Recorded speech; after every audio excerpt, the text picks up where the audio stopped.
తల్లిగా నాకు, బిడ్డకు జన్మనిచ్చే తల్లిగా లక్కీకి ఒకరికొకరు దగ్గరగా ఉండాలన్న కోరిక ఉంటుంది కదరా. అదేమి తప్పు కాదు కదా. అదేమంత పెద్ద కోరిక కూడా కాదు కదా. నేను వెళ్ళి లక్కీని పుట్టింటికి తీసుకొస్తానమ్మా.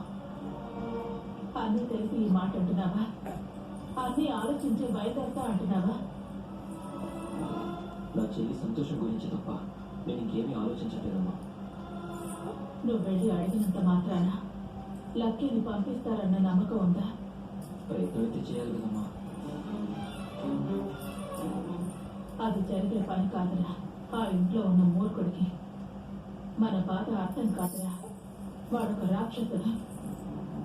అతని అఘాయిత్యాలు మనం భరించాల్సిందే. అదే కాకుండా